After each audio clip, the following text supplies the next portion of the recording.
শব্দে বলুন, আসুন ইন্ডিয়ান সেকুলার ফ্রন্টের ছায়াতলায় রুজি রুটির লড়াইটাকে মজবুত করতে ইন্ডিয়ান সেকুলার ফ্রন্টের ছায়াতলায় এসে ইন্ডিয়ান সেকুলার ফ্রন্টের হাতকে মজবুত করুন, চেয়ারম্যান নওশাদ সিদ্দিকীর হাতকে মজবুত করুন।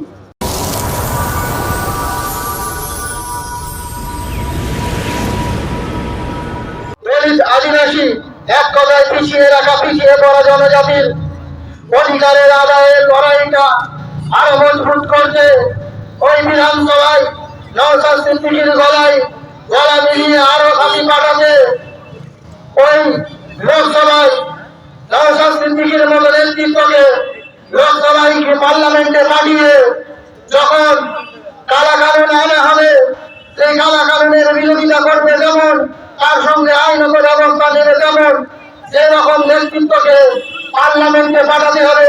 তাই শুভবুদ্ধি সম্পন্ন প্রত্যেকটা নাগরিককে আমরা আহ্বান জানাই, জাতি ধর্ম দলমত নির্বিশেষে সকলকে আহ্বান জানাই, আপনারা আসুন ইন্ডিয়ান সেকুলার ফ্রন্টের ছায়াতলায় নিজের প্রতিভাটাকে তুলে ধরুন, নিজের ব্যক্তিত্বটাকে তুলে ধরুন, নিজের কষ্টের কথা নিজের মুখ থেকে বলুন।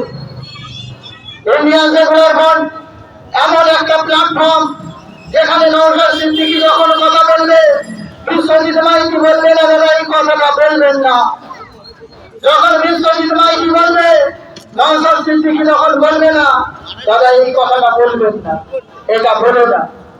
লক্ষ্মীকান্ত হাসদা যখন কথা বলবে তখন নাসিরউদ্দিন মীর শামসুল আলম বলবে না যে লক্ষ্মীদা এই কথাটা বলে না। ইন্ডিয়ান সেকুলার ফ্রন্ট প্রত্যেকটা পিছিয়ে পড়া জনজাতির কণ্ঠ, প্রত্যেকটা পিছিয়ে পড়া জনজাতির প্ল্যাটফর্ম। আসুন এই প্ল্যাটফর্মে দাঁড়িয়ে আপনি আপনার চাওয়া, আপনার পাওয়ার, আপনার অধিকারের কথাটা মুক্ত কণ্ঠে বলুন, উন্মুক্ত শব্দে বলুন। আসুন ইন্ডিয়ান সেকুলার ফ্রন্টের ছায়াতলায় এসে রুজি রুটির লড়াইটাকে মজবুত করতে ইন্ডিয়ান সেকুলার ফ্রন্টের ছায়াতলায় এসে ইন্ডিয়ান সেকুলার ফ্রন্টের হাতকে মজবুত করুন, চেয়ারম্যান নওশাদ সিদ্দিকীর হাতকে মজবুত করুন। আমরা দেখেছি বিভিন্ন প্রোগ্রামে বাম তৃণমূল বিজেপি কংগ্রেস সকলে এক জায়গায় বসে চা খেতে, আমরা দেখেছি মমতা ব্যানার্জি সুরেন্দ্র অধিকারী হাতে মিলে চা খেতে, আমরা দেখেছি দিলীপ ঘোষকে সুজন চক্রবর্তীকে এক কাছে বসে চা খেতে দেখেছি। তাহলে আমার আপনার যে পাড়ার লোকাল নেতাগুলোর এত মাথা ব্যথা কেন? কেন কেন আমরা উদ্যন্ত হই একটা আমার আর একটা ভাইয়ের রক্ত ঝরাতে?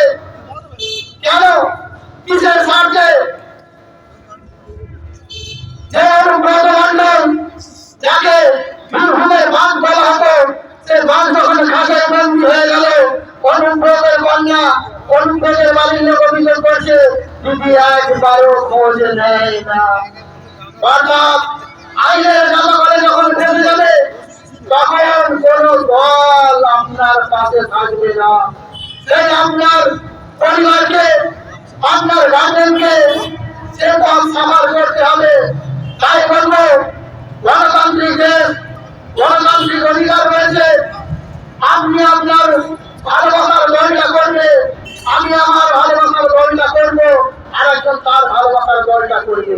সকলে নিজের মতাদর্শ অনুযায়ী চলবে, নিজের মত নিজের কথা বলবে, সে বলার বাক স্বাধীনতা আমাদের আছে। তাই আমাদের আদেও আমাদের চেষ্টা নয় যে কোনো ব্যক্তিত্বকে আঘাত করা, আমরা শুধু বাস্তব চিত্রটাকে তুলে ধরার জন্য আইনে করুন দেখিয়ে দিলাম। আইসে আইনার কাজ করছে, এসে আইনায় চরিত্রহীনদের মুখটা তাদেরকে দেখানো যায়, সেই কাজটাই আইএসএফ করছে। আপনি কেন করবেন? এখন আপনাদের সামনে বক্তব্য রাখবেন ইন্ডিয়ান সেকুলার ফ্রন্ট সংগ্রাম ব্লক কমিটির অন্যতম এমপি রিয়া সরকার, তার সাথে কিছু বলার জন্য রয়েছে।